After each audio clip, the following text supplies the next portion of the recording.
अजद लाबोनाया बिक्रम दैमारी बिथाङाबो लाबोयो, किन्तु बिथांनि अजदफ्रा जेबो जुक्ति गैया। जोंनि हारिखौ बड'फानि सिमांजों, जोंनि दैदेनगिरिफोरनि सिमांजों मोनसे गेरेमसा हारि दानो थाखाय जों मोनसे गोलाव समनि थांखि लानानै आवगायलांनांगोन। बेबायदि लामा थाबायनाय समाव बिक्रम दैमारी हाजार फैगोन, हाजार थांगोन।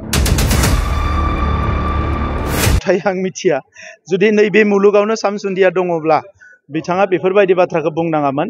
राजखान्थियाव थानायखाय आंखौ बखिनानै गांनैसो भट बारा मोनगोन होननानै बिखौ बुंदों। बिनि बादै आंनि जिउखौ नोंथांमोनानो मिथिगौ, बयबो मिथिगौ आं मा दाङाबाजि खालामदों, मा खालामाखै।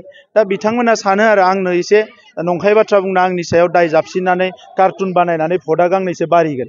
बेबायदि बारिबाथ' मोजां बिथांमोननिया, किन्तु आंथ' इसोरनि सायावसो फोथायो। आङो रायजो राजा सुबुं माहारिनि सायाव फोथायो आरो इसोरनि सायाव फोथायो। सोरबाया नंखाय बाथ्रा बुंनायफोरा आंनियाव नाङाबो, आं खोमाबो होआ, मेगनबो होआ।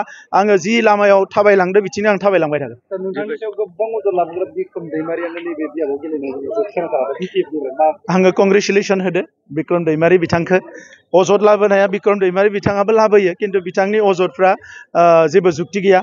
जुक्ति थानाय अजदबा आं फिननाय होगौमोन, जेबो जुक्ति गैया। गतिके बिक्रम दैमारी बिथाङाबो राजखान्थियाव गोसो दङ। बेबायदिथ' गोबां मानसि थायो, किन्तु फायजेननायनिफ्राय मा खालामखो? थांनाय खनसेयाव चिराङाव इलेक्सन केम्पिंआव आं ससियेल मिडियायावसो नुदों जे प्रमद बर'आ थाखा होनो नाङाखै सोंहैदो, फिथा दखानिया बुंदो जे थाखा होदो होननानै। दा बेबायदि सौग्रावनाया बिथांमोना गोबां जागोन। दाख्लै बावै गावनि दोलोनि मानसिजोंनो भिडिअ दोखो दोखो रायजानाय मोनसे ससियेल मिडियायाव भाइरेल जादों। दा बेफोरबायदि माखासे सर्ट सिन्ताजों राजखान्थि खालामनो फैबा जानाय नङा। जोंनि हारिखौ बड'फानि सिमांजों, जोंनि दैदेनगिरिफोरनि सिमांजों मोनसे गेरेमसा हारि दानो थाखाय जों मोनसे गोलाव समनि थांखि लानानै आवगायलांनांगोन। बेबायदि लामा थाबायनाय समाव बिक्रम दैमारी हाजार फैगोन, हाजार थांगोन। फेक्टराथ' नों गेलेबाबो फेक्टर, मानोना नोंजोंबो न'नि मानसिया दङ, आदा आगै आमाइ आनै बयबो दङ। नों गेलेबाबो, बि गेलेबाबो, हरेन गेलेबाबो, नरेन गेलेबाबो बयबो फेक्टर। गांसे भट लांबाबो फेक्टर।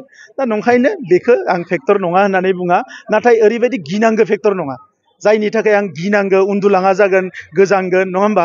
बेबायदि फेक्टर नङा। दावबायसा बर'आनो बेयाव देरहानायनि रोखा सावरायगोन, बेखौ दोलोआ थांखि लागोन सोर केन्डिडेट जागोन जाया। आसाम रायजो बिजेपिनि आफादगिरि दिलीप शइकिया बिथाङा मोनसे बाथ्राखौ दाखालि एसे बुंदों जे बिटिसिआव सिटखौ लानानैनो गावनि गेजेराव मोनसे गोनो गोथो सोलिबाय थादों। बिटिसिआव सिटआ सोर जागोन, इउपिपिएलनि बिथांमोननि गेजेराव जादों खोमा, जोंनियावथ' गैया। जोंनियावथ' रावबोआनो गैया। आंखौ जुदि सोरबा जोंनि दोलोनिया बुङोबा आं सिट जागोन, आं बिनोनो होगोन। आंथ' आरो आंनि बिमा बिफानि सम्पतिबो नङा, आंनो सरकाराबो लिरना होआखै, बर' आइ आफा रायजो राजायाबो लिरना होआखै जे नों थैजासिम सिट जा। बेखौ गोदानै बुंनांगोन मा दङ? जोंनि दोलोआ थांखि लागोन, गाबोन जाय जानो गोसो बिनो जागोन, जाय मोजां जाय फिट बिनो जागोन। बेखौ लाना साननांगौ गैया। बड'लेण्डनि रायजो राजाया जे 30-40 बोसोर खस्थ' मोनबाय, बेवहाय जे मानसि थैबाय, बेवहाय जे जोंनि आइजोफ्रा खस्थ' मोनबाय, हारि माहारिनि दांगा जाबाय, बेखौ बोरै फोजोबगोन बिनि सायावसो बाथ्रा बुंनांगोन।